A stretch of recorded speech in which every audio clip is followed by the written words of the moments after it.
This is a story of a humble timber cutter, strong in the body but weighed down by poverty. Life had not been easy for him at all. Long time ago, in a quiet village struck down in the forest, lived a hardworking timber cutter named Okafor. He was in his mid-30s, a man with a rough face carved by years of hard labor. Okafor had lost his mother due to illness many years ago, and now he lived with his aging father, Pamazi, who was fragile but full of wisdom. Okafor was their only child. Every evening, after cutting timber in the forest, Okafor would return home exhausted, but no matter how tired he was, he would still cook for his father, bath him and ensure he take his drugs before going to bed. Pamazi, touched by his son's devotion towards him, often said, "My son, it is time you bring woman into the house. You need comfort yourself. After a long day at your work, you will need a woman that will comfort you to bed," he would say. Okafor would then respond, "Papa, which woman will want to marry a poor man like me? I have nothing to offer, and with the little money I make, when we start raising children, it will be difficult.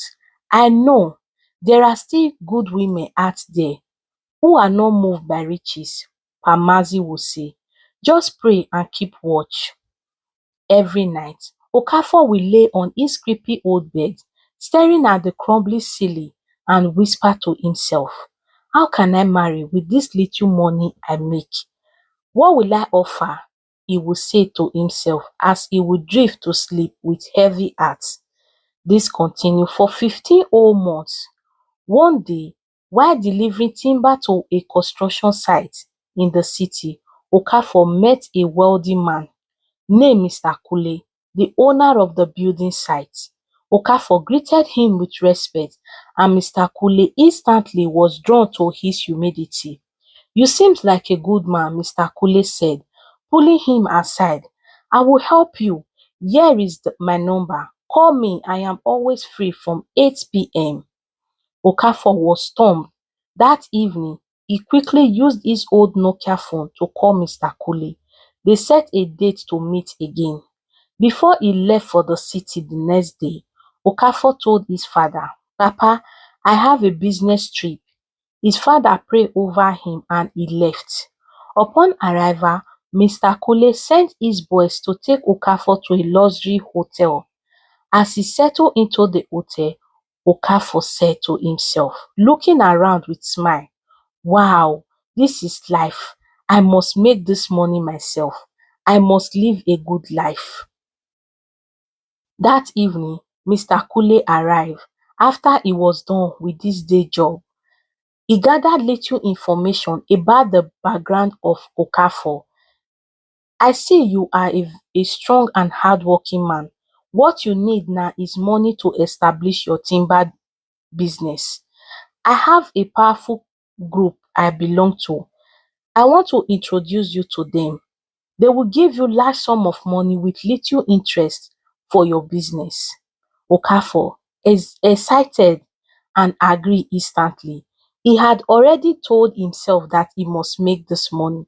"This is a golden opportunity," he said in his heart. Unknown to him that the group was a ritual cult. At their secret meeting that night, the Grandmaster revealed the rules to Okafor. "After 1 year of you being in this meeting, you must introduce another person, else you will die. And now that you are in the courtroom, there is no going back. What the court demands from you, you must offer. Someone you love." That was why Kule had introduced Okafor to the group. He had also completed 1 year in the group himself and he did not want to die. Okafor hesitated. Then Kule whispered to him, "You told me earlier your father was old and sick.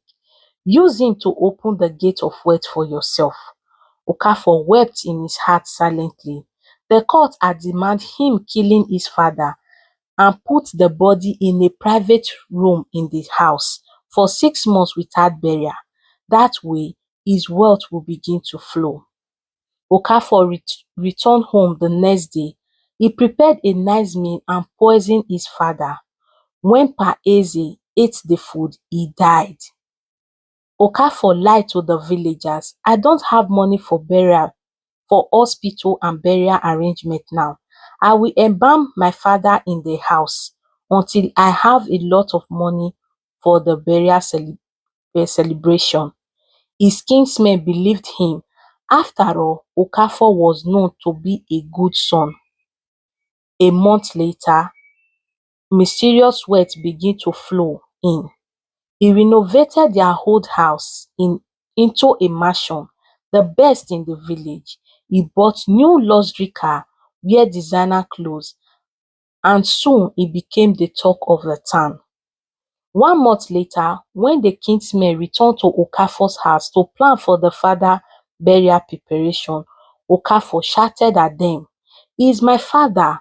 I will bury him when I am ready," he said as he walked out from them. 6 months later, the time has come for him to lay the father to rest. He returned back to the kinsmen, begged them, and they made another date for the burial celebration.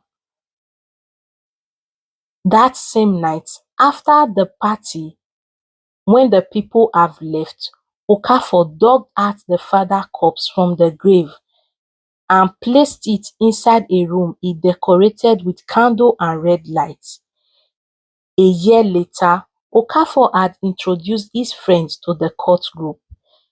His power and money grew. After he had introduced his friends to the cult group, the grandmaster demanded him to make celebration. "I want to celebrate my father remembrance in a big way," he told the kinsmen and the villagers. "He deserves honor," he said. The villagers, still unaware of the dark truth, agreed joyfully. Some even offered to help. No one cared to ask about his wealth, but the ones that could gather courage and ask him. Okafor lied that he got a contract from a big company to always supply them timber, and with this, that was where his money was coming from. They believed him. The instruction from the court was that you must host a feast the grandmaster had said to him earlier. Let the mat eat. As they do, their star and destiny will be swallowed by the spirit you feed, the spirit of your father who is working for you spiritually. The party was grand. Music shook the village. A big cow was slaughtered. Drink flowed like river. Plate of rice, pepper soup, and ukwobi were passed around. People ate greedily. Some even drank food to take home to their friends and family who could not attend. But what they did not know was that each swallow was draining their star, their light, their fortune, and their unborn children's destiny. By the time the night ended, many had unknowingly traded their star and glory for a plate of rice. Days after, strange things began to happen.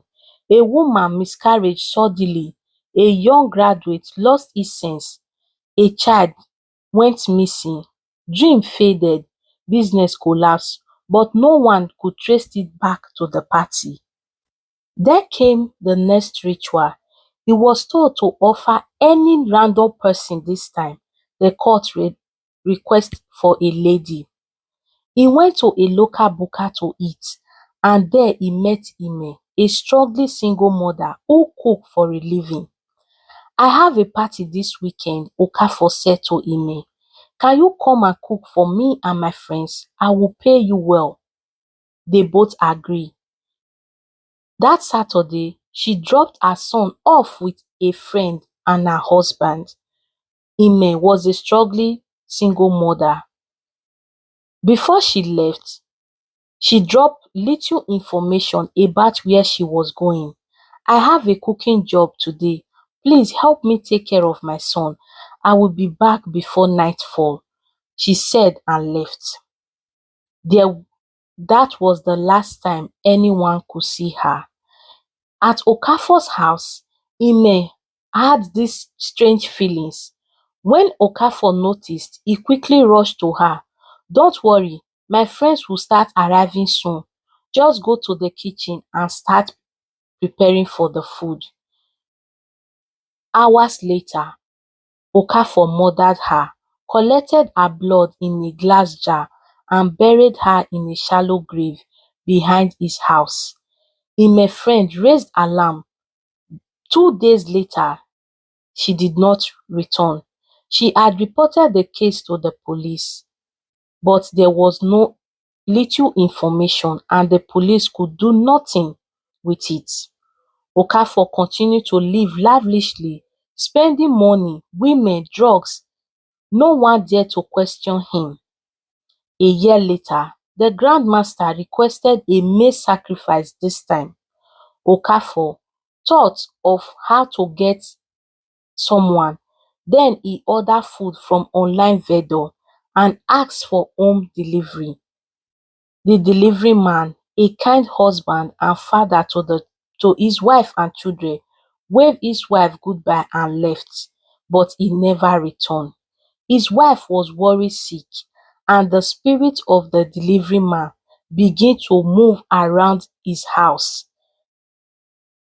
The next morning, the wife quickly rushed to the food vendor. Together, they reported the case to the police.